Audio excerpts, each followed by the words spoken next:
Is this the end? I wanna know. I wanna know. Tell me, baby. Is it? I mean, for you and me.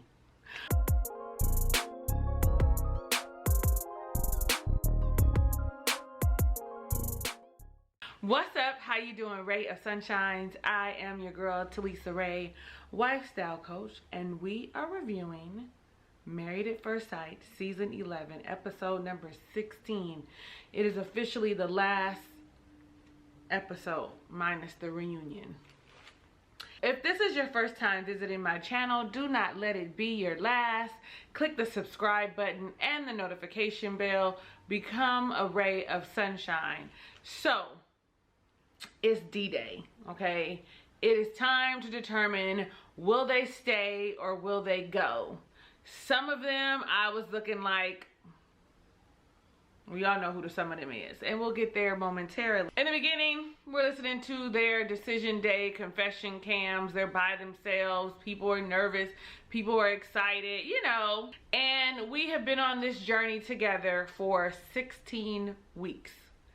16, okay? 1, 2, 3, 4, 5, 6, 7, 8, 9, 10. 16 weeks together, where this is normally, I think it's always anyway 16 weeks, even though it's an 8-week experiment. It's been 16 weeks. It's doubled because of the pandemic that we all have experienced, and so those couples got stuck together longer than they thought that they would. Well, when we open up, we see the quirky, the weird, the eclectic Amelia and Bennett. Okay, I'm gonna just go how they showed them to us. And so in seeing Amelia and Bennett, I was glad to see Bennett with his elephant hat. Y'all, I'm gonna be honest, I had a hat like that when I was like in 14, 15, 16. It made me miss it. It was one my mother had given me. I've always been a little weird. You can't tell right now, but I love his hat and I'm glad that he stayed true to his style. Amelia with her boots on, were they polka dot? No, her dress was polka dot and her boots were striped. Anyway, they looked like their normal selves. In the beginning, each person in the couple says something nice about their spouse, okay? Or what they feel about their spouse, like they're reading a letter. And that's a new, I don't remember that from previous seasons, but I could be wrong. And they both say kind stuff, because that's not really what we're here for. What we're here for is to know if they said yes or no. So they come in. I love when a man gets up and he greets his wife, and that is what Bennett did. And Dr. Pepper starts it off. Did this affect your relationship? Did the pandemic affect you in any way? And if anybody tells you no, that they didn't, you know, they lying or they psychos, okay? So of course it affected them.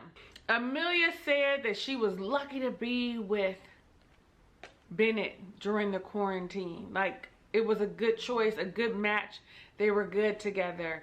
And then Bennett surprised us, at least me, by saying it was the first time that he has been in a romantic relationship that was had adoration and love without being fearful or feeling like it was dangerous. Like, you know, oh, I don't know, this is kind of risky. Do they want me? You know the feeling. Is he cheating? Is she cheating? Do they really want to be with me? Y'all can act like you don't know what I'm talking about if you want to, but you and I both know that you do. They asked about the challenges, and it's the ones that we know of, which was specifically about moving day, and how it's going to affect their relationship, etc. That was their biggest challenge, and we know the reason it was their biggest challenge is because everything was on the surface. Everything seemed surface. Everything, there was no like real in-depth conversations that we saw. We don't know what they were talking about when the cameras were gone, but I didn't see anything but agreeable. And I saw, you know, Bennett kind of question it a little bit, but that was pretty much the norm for them. Bennett's the first one to give his decision, and he talks about how generous she is and kind and loving. And I have a surprise for Amelia. Is it okay if I show her now, if I give it to her now? So we're all like, yeah, what's the surprise? And he goes, I'm thinking first that there's like a little pocket in his pants. Nah, child. He hesitates a little while, and then we see that this fool went and got her initials tattooed on him. Like, then you just met her. He's living in the moment. He must love hard and he falls quickly. Child, let me tell you something. I'm not getting your name tattooed on me. I just met you. Matter of fact, I'm not getting your name tattooed on me at all. My husband, God rest his soul, had my name tattooed on him with the key, and I have a lock. But there is no name. He was like, you're not going to get my name? No sir, no ma'am, no thank you. I did that once before, had to get a cover up, and we ain't doing it again. Everybody was shocked, including Amelia. All of the experts like, okay, I'm, you know, oh wow, wow, wow, oh wow. So when Amelia starts, she just goes right in and says yes, because we knew that that's what they were going to say. But she was definitely surprised by the tattoo. Now my question is, do you think it was a pleasant surprise? Or I think she was taken aback, like, who does that? Who does that? Was it real, or was it was real, wasn't it? Because it looked like it was, you know, the skin, the scab was peeling, and I was like, that's quick though. It normally takes at least a couple days for the skin to peel and start looking scabby or scaly or whatever the word is. So yeah, I thought that was weird. There's no surprises here. We knew that the two of them would say yes, hands down. So now we see Olivia and we see Brett. And although we know that their decision already is a big fat no, they felt it was necessary for the two of them to sit and have a conversation. Just so that they have a clear understanding why one said no and the other said no. You know what? I'm all like, I really don't want to know. Like, it's over. Okay, bye. It's the end. So long. Goodbye. Farewell. Sayonara. Arrivederci. But most women require closure. So when we see them, they also too start off saying very kind things about one another, but then they keep it real. You know, Olivia's like, Brett sarcastic and opinionated and stuck in his ways for the most part. Let me also say, before I continue, that they said no and they stopped the experiment at 10 weeks. They did not continue the additional 6 weeks. I mean, Brett was like, what's the point? Olivia was sad, y'all remember, and I'm like, yeah, like there is no progression. Why are we doing this? Brett also speaks highly of Olivia and her great qualities, and I really feel like that he probably would have stayed had there been some type of intimacy, some kissing, some holding hands, some rubbing of the legs, some hugs, some cuddles, something. I mean, you know, he's a man and he probably wanted to get, you know, his whistle wet. Hello. He felt like that Olivia was there and was committed to the idea of having a husband. The husband necessarily wasn't Brett, that she didn't want him for her husband. But they go in together and they greet. Now, Olivia does look cute in her little green dress. Brett is there waiting. He stands up. He greets her. He hugs her. He says, hey, hun, you look nice. When Olivia comes in, the room kind of changes. We already know that she's cold and she's rigid, but today it's more bitter. You know what I'm saying? She's really like closed off and tight, like she's about to go to war. At least that's the impression that I got when she walked in with her energy. They asked had they been in contact with one another, and if so, who was doing the contacting. And Brett admitted, like, yeah, I called her or texted her, wanted to check on her, see how she was doing. And then next thing I know, all hell breaks loose. Not literally, but emotionally. Olivia's like, yo, all of this feels fake to me. Like, why would you reach out to me? This whole, hey, hun, this hug, you look nice. Why would you do that? And that's not really how you've been feeling. Now, here's my opinion on that. When he greeted her, his body language was relaxed and it was open. It was actually more relaxed and open than he was throughout the season. Hers was very cold and stiff. I think I told y'all that already just a second ago. She reiterated about how, you know, you're different and when the cameras are gone, that you're just showing up for the cameras and we don't really know each other. We didn't communicate, so I don't understand why any of this would occur. Why would you want to reach out to me? Why are you talking about, hey, hun, what is that all about? So he says, well, I wanted to hang out and get to know you. And she was like, when? He was like, you know, we couldn't when the pandemic hit. That's a thing. He said, but I greeted you every day. I tried to make sure I have groceries. You know, I tried to cook. And she was like, anybody could do that. I was like, my God, she is upset. I mean, angry, more so embarrassed. I told y'all that her real emotion is embarrassed. Like, I'm a good catch, and I went on here and took a chance, and you don't like me? You ain't opening up to me?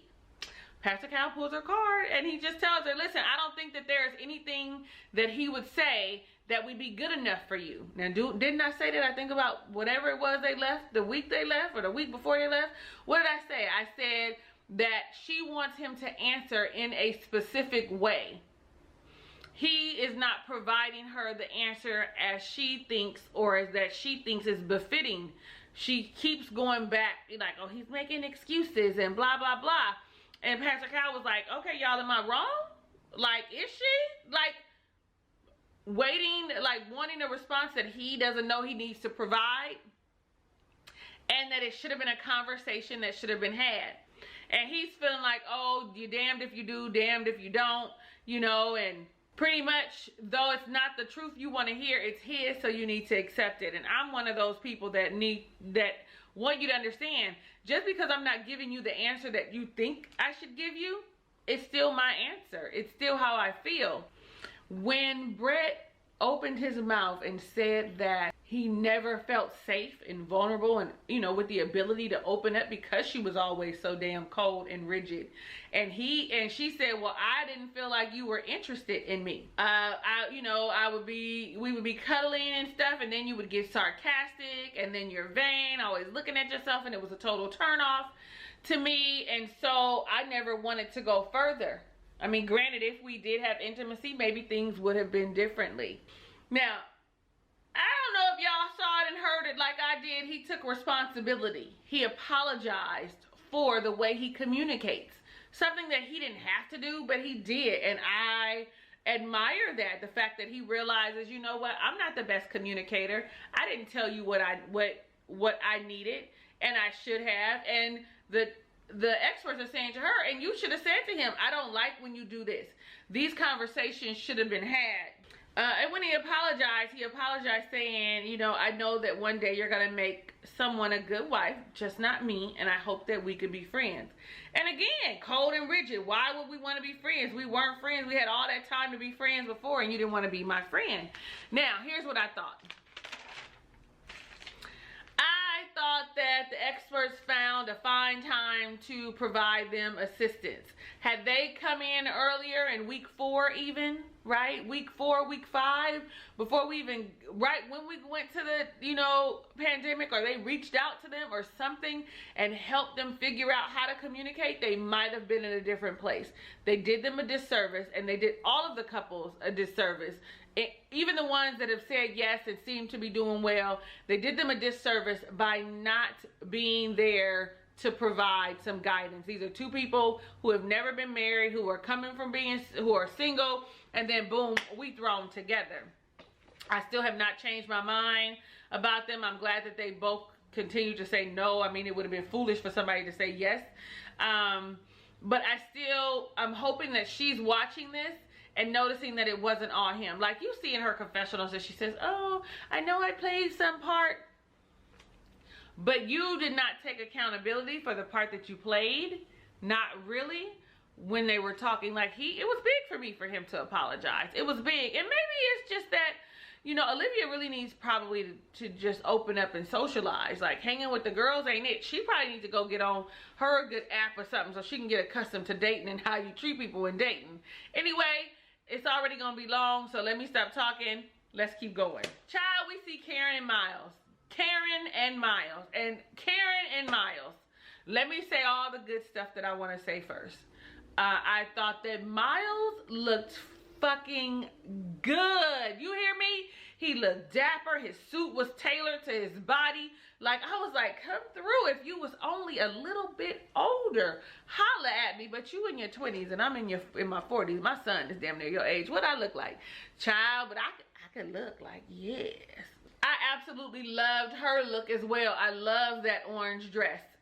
When the lighting changed though, from at home to outside to the on the couch, the makeup was was too shiny and not a good match. That's why they say when you put on your makeup, you go in different lightings to see how it would look. The only thing I want to say about their little pre-letters or things that they liked about and didn't like about each other is the fact that Miles said she was sweet and that she fit in the small space in his chest as if she was meant for him. I was like, it's because she's small, she's thin. I mean, you know what I'm saying? She's probably about 5'6" tops. Get you another girl like that. Then he went on to say, my heart and my head are saying two different things. My head is saying, you know, she hasn't been emotionally and physically intimate, so run. My words, not his. But my heart saying she's good for me. And I thought to myself, this fool gonna say yes. Now, y'all said that last week, but I was really hopeful that he was coming to his senses. Well, the devil is a lie. He ain't got good sense. So, Dr. Pepper asked them the same question. In the last 16 weeks, do you feel like your lives were enriched or your relationship was enriched or some shit? And he was like, Karen has come a long way, but she still has work to do. These last 3 or 4 weeks that she has come out of her shell since the cameras haven't been around, etc. And I'm all like, we didn't get to see any of that. And that's probably why production is giving her a bad, or was giving her a bad edit, because she didn't like the cameras around. Well, why would you fucking sign up for this, Karen? That's a question that you can ask me if you watch it, that you can answer if you watch it. Because why would you sign up? Like, did they find you somewhere? Like, your contract is up. Can you say anything now? Pastor Cal asked, okay, so the question is, how is your emotional and physical intimacy? The last time we spoke, it was not good. Has it grown? You know, and he, you know how articulate Miles is. He's all like, well, the first 4 to 6 weeks, I was like, there is nothing, so is this worth it? Me wasting my time and being in this with this girl, and there is no connection. And I was honestly wondering if she would be able to meet these needs. You could see that she was visibly uncomfortable by the things that he was saying. She wasn't too sure, like, you know, where is this going? But she kept her little stoic face. So, and I'm honestly glad that he was honest, but he's been honest about that with her, to his friends, to production, child, to Pastor Cal. He's been honest about that from when it became a problem for him. He finally opened his mouth and said it was a problem for him to her. So Karen's response was, to be very frank, in order for me to be physically intimate, I am led by emotional intimacy. Hello, I think most women are led by emotional intimacy. It's vice versa for men. Like, they could screw you physically and then they can get to know you after. Also says, you know, she feels like that they are in a better place and that they, you know, have grown, but they are not in the place that she would want to be either. Being married. And I was like, oh, okay, well, that's a first for us. Not to mention, though, you're saying, and while she was talking, what I gathered was she wasn't attracted to him. But we know she wasn't attracted to him. And the thing she wasn't attracted to was she thought he wasn't masculine enough. And that's why she could not get into him physically. Wouldn't y'all agree with that? Like, why wouldn't she say that? I mean, we all knew it. Just say what it is, girl. Like, period. So it's time to say what the decision is. Miles is like, you know, these 4 months have been hard. I'm glad that I was matched with her. He says, well, I have legitimate concerns that would cause me to say no. So at this point, I'm all like, yeah, he gonna say no. Baby, I was so disappointed when he said, but I'm not going to say that. I'm going to say yes because of the possibilities and where, based on these 4 months and these last few months together, and see where we could go. And I thought, is you stupid or is you dumb? Because you have lost your damn mind. She already showed you who she is and that she wasn't attracted to you. I don't give a fuck if it was the last 3-4 weeks. That is not enough time for anybody to turn around, considering you were together for 16 weeks. That means only a quarter of the time. 4 weeks, right? A quarter of the time were you sure that she wanted to be with you? But that ain't what you said to us, and that's not what you said to Woody at the couples retreat. So, I mean, keep it a band. You just doing it to save face.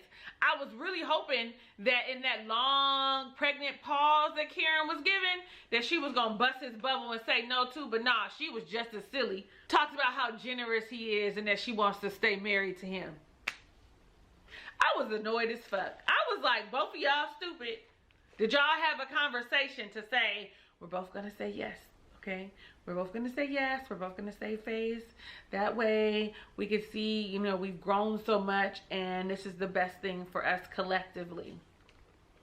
What about the best thing for you individually? Y'all knew he was going to say yes.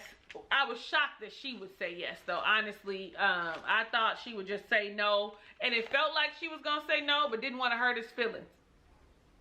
Girl, if you didn't want to be with him, just say no. There's a lot of women out here that's looking for him. I'm wondering, are they still together? I can't wait till tomorrow, because that's when or tonight, because y'all seeing this on Thursday, that's when the reunion is happening. I'm excited about that. Okay, let's talk Christina and Henry, shall we? So, they read their letters, okay? And in Christina's letter, she's delusional, because at the end she says something about us together. We married. I don't know. Just like it was going to be a future between the two of them. When Christina walks in, Henry, gentleman, gets up, says hello. Henry always is in a suit or dressed very professionally, so I'm not surprised. But Christina, I liked the green on her, and she looked really nice.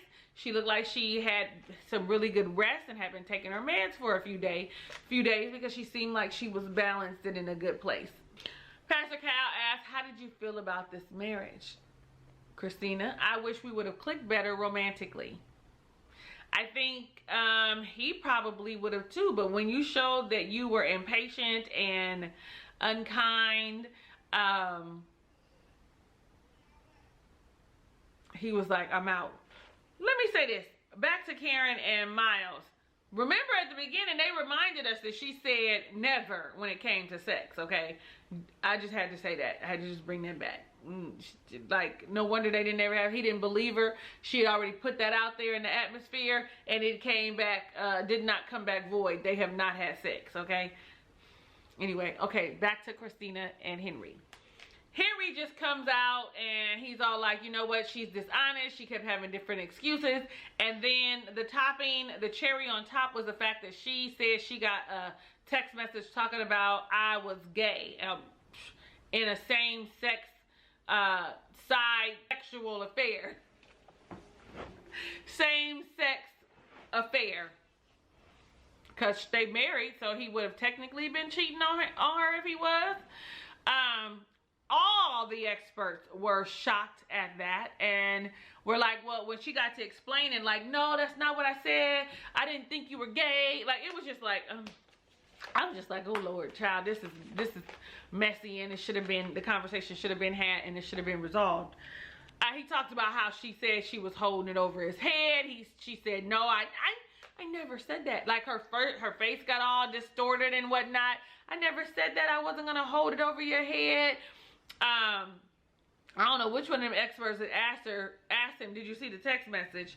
And then she came up with some shit about, it must have been one of those text services. I don't know if it was my friend or if it was his friends playing a joke or whatever, but it was there because I tried to call the number back.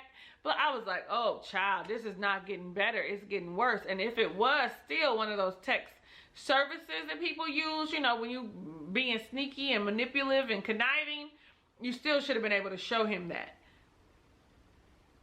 Even if you had sent it to yourself, Christina, you should have been able to show him that. And Dr. Pepper told her, do you think that you said it out of anger? All of us know that that's what it is. Hurt people hurt people. And she was just trying to, what did y'all say?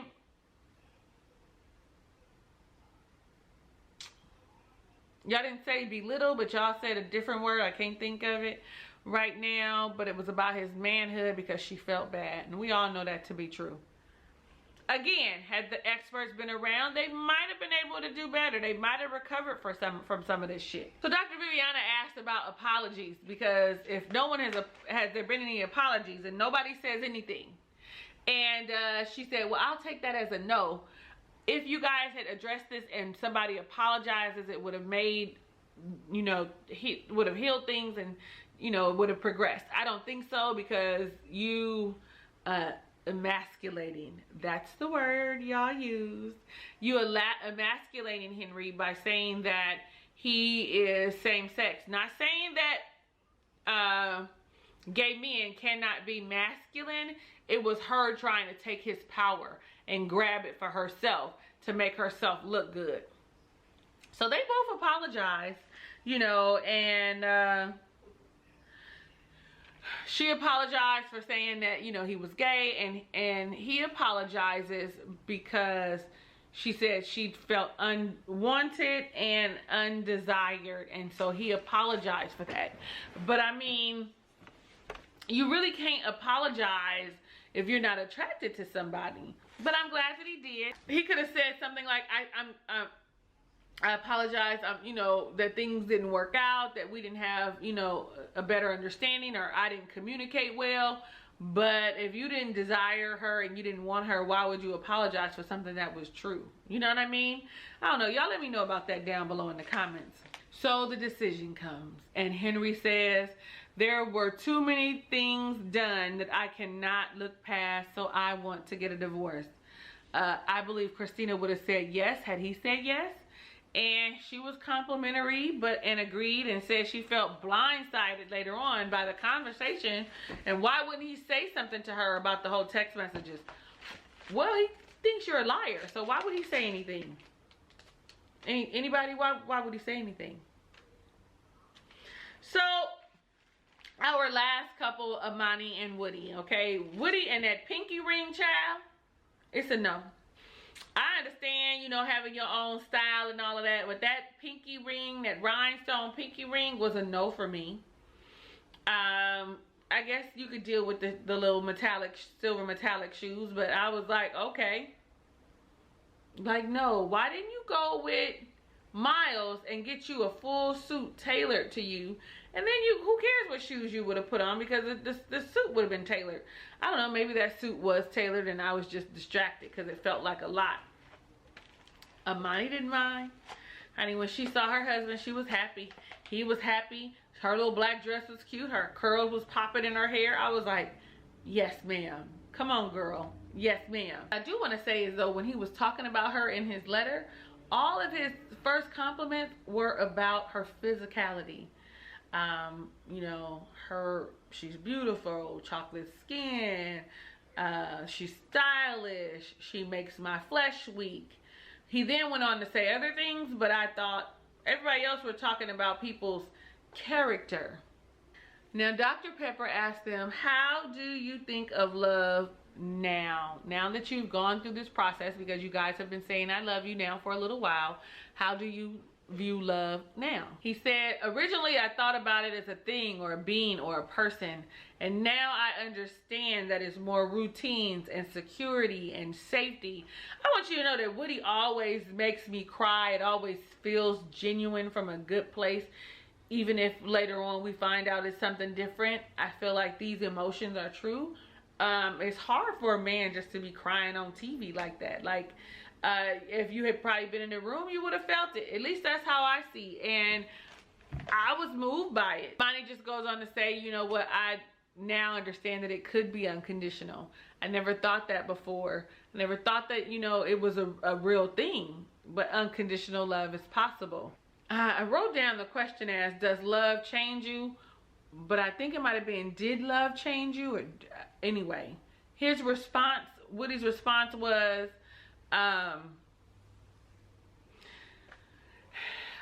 it did, right? It's different when it's unexpected, when you don't see it coming. You weren't expecting it, you don't see it coming, and it happens.